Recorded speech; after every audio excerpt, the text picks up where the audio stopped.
नमस्कार, स्वागत आहे तुमचे आमच्या ॲस्ट्रोगॅन या यूट्यूब चॅनलवर। आज आपण जाणून घेणार आहोत धनुराशीचे 25 एप्रिल ते 8 मेपर्यंतचे राशीफळ। चला तर जाणून घेऊया या धनुराशीचे ग्रहमान व त्यांचे शुभ आणि अशुभ परिणाम काय आहेत। या दिवसामध्ये ग्रहांची स्थिती चांगली आहे, विजय योग बनण्याचे योग आहेत। जर तुमच्या मनात बऱ्याच दिवसापासून कोणती इच्छा प्राप्त व्हायची इच्छा असेल तर ती पूर्ण होणार आहे। तसेच मंगळ आणि शनी या ग्रहांची स्थिती खराब आहे, त्यामुळे तुमचे कोणाबरोबर तरी वादविवाद होण्याची स्थिती दिसत आहे। त्यामुळे लोकांच्या बरोबर बोलताना सावधगिरी बाळगा, कारण धचा मा व्हायला वेळ लागत नाही। कारण लोक तोंडावर एक बोलतात व माघारी एक बोलतात, तेव्हा शब्द जपून वापरा। संसारामध्ये सत्यवचन लोक फार कमी असतात, म्हणलात तर हातांच्या बोटा एवढी।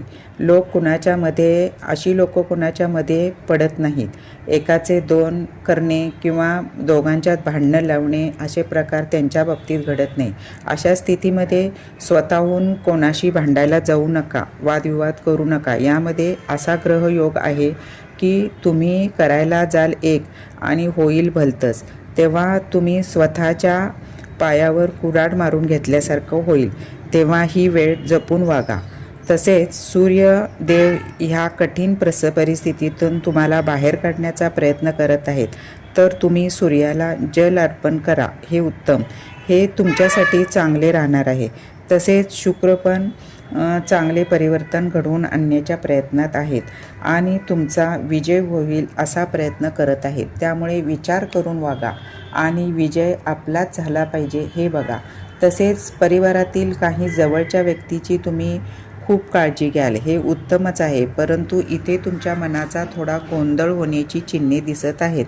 तसेच करिअरच्या बाबतीत तुम्ही खूपच स्ट्रगल केले आहात, जसे की जॉबच्या ठिकाणी इश्यू, फायनान्शियल इश्यू होत होते, तुमच्या मनासारखे काम होत नव्हते। पण आता ग्रहांची स्थिती अशी सांगत आहे की आता तुमची वेळ चांगली आलेली आहे। काहीतरी नवीन काम येईल किंवा कोणती तरी अपॉर्च्युनिटी येईल, फायनान्शियल अपॉर्च्युनिटी येईल किंवा नवीन जॉब लागू शकेल किंवा कोणती तरी क्रिएटिव्ह आयडिया तुम्हाला येऊ शकेल। तुमच्या घरात कोणती तरी शुभकार्य होण्याची पण शक्यता वाटत आहे। शुभ समयी महादेवांना अभिषेक करा, हे उत्तम। तसेच हेल्थच्या बाबतीत थोडे ग्रहमान खराब चालू आहे, म्हणजे काही जणांना काही ना काही हेल्थच्या बाबतीत प्रॉब्लेम आहे, पण फिगर आऊट करता येत नाही। तर काहींना चेस्टमध्ये पेन होण्याची इश्यू असेल, तर कोणाला हार्मोन्स इनबॅलन्स होऊन काही प्रॉब्लेम होण्याची शक्यता आहे, तेव्हा हेल्थ बाबतीत जपून राहा। तसेच शैक्षणिकदृष्ट्या ग्रहमान खूप चांगले आहे। कोणत्याही क्षेत्रात तुम्ही खूप परिश्रम जर घेतला असेल तर रिझल्ट चांगलाच येणार आहे। तेव्हा 15 दिवस तुमच्यासाठी संमिश्र स्वरूपाचे जाणार आहे।